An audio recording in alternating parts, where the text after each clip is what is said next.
சேனலில் இன்றைக்கி சூப்பராக தக்காளி சாதம் எப்படி பண்ணுறது பார்த்துருக்கோம். அதாவது டொமேட்டோ ரைஸ். நிறைய பேர் கேட்டிருக்காங்க, இந்த டொமேட்டோ ரைஸ் வந்து அந்த புளிப்புத்தன்மை அதிகமாக இருக்கணும் இல்லை காரத்தோட அளவு அதிகமாக இருக்கணும்னு கேட்டிருக்காங்க. எப்போயுமே வந்து இந்த தக்காளியோட புளிப்பு வந்து ஒரு கல் அதிகமாக இருக்கணும், காரம் கம்மியாக இருக்கணும் தக்காளி சாதம். அது மட்டும் இல்லாமல் நிறைய பேர் தக்காளி சாதம் தம் கட்டுறாங்க. தம் கட்டினா அது தக்காளி சாதம் இல்லை.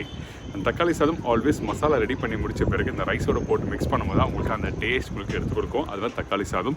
ஸோ இன்றைக்கி நம்ம சேனலில் ஒரு ஈஸியான ஸ்டைலில் சொல்லி கொடுத்துருக்கேன். கண்டிப்பாக வீட்டில் ட்ரை பண்ணி பாருங்கள்.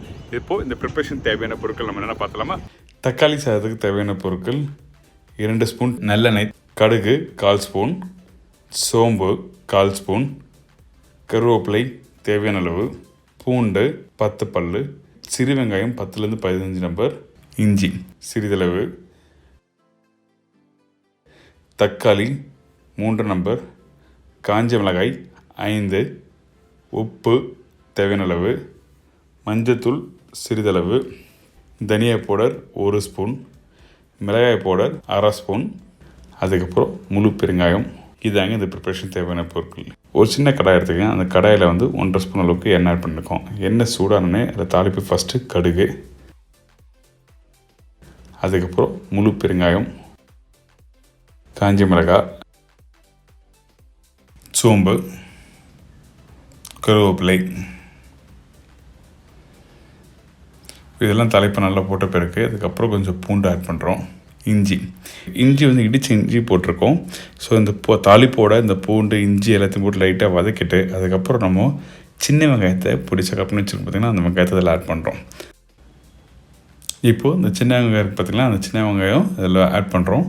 ஆட் பண்ணி முடிஞ்சால் கொஞ்சம் லைட்டாக வதங்கி வர டைமில் அந்த பூண்டும் அந்த சின்ன வெங்காயம் முழுசாக தெரியணும். அதாவது ஒரு 60% 60 to 70% அளவுக்கு வெந்து வர டைமில் நம்ம கட் பண்ணி வச்சுருக்க இந்த தக்காளி பழம் வந்து நல்ல பழமாக இருக்கணும். அது ரொம்ப ரொம்ப இம்பார்ட்டன்ட். பழமாக இருக்கும்போது ஒரு எக்ஸாம்பிளுக்கு வந்து ஒரு வெங்காயம் நீங்கள் ஆட் பண்ணால் ஒரு 2லேருந்து 2.5 அளவுக்கு தக்காளி நீங்கள் ஆட் பண்ணணும். நான் ஆல்வேஸ் வந்து தக்காளி வந்து 1க்கு 3 போடுவேன். ஸோ அந்த மெஷர்மெண்ட்டில் தான் இன்றைக்கி வந்து 3 தக்காளி ஆட் பண்ணியிருக்கோம்.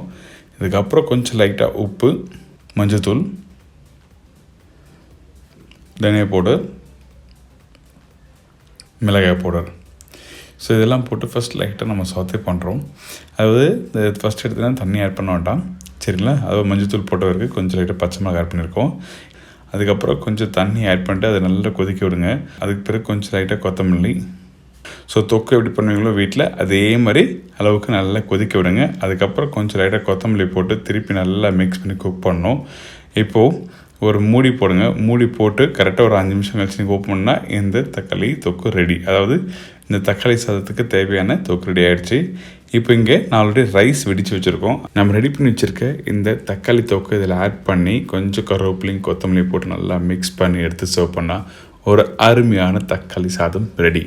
நீங்கள் மறக்காமல் தக்காளி சாதம் சாப்பிடும்போது கொஞ்சம் உருளை பட்டாணி மசாலா அப்படி இல்லைனா உருளைக்கிழங்கு சிப்ஸு தொட்டு சாப்பிட்டா சான்ஸ் இல்லை, ஃபென்டாஸ்டிக்காக இருக்கும். என்னங்க இந்த தக்காளி சாதம் எப்படி பண்ணுறது ஈஸியாக தெரிஞ்சிடும். கண்டிப்பாக வீட்டில் ட்ரை பண்ணி பாருங்கள். அந்த ரைஸோட மசாலா குவான்டிட்டி கரெக்டாக மிக்ஸ் பண்ணிக்கணும். அப்போ உங்களுக்கு டேஸ்ட் ப்ராப்பர் உங்களுக்கு கிடைக்கும். இப்போ இதே மாதிரி நாளைக்கு ஒரு சுவையான சூப்பரான டிஷ்ஷை சந்திக்கிறேன். அதுவரை உங்கள் இடமிருந்து விடைபெறுவது உங்கள் Deena. See you. Bye. Take care.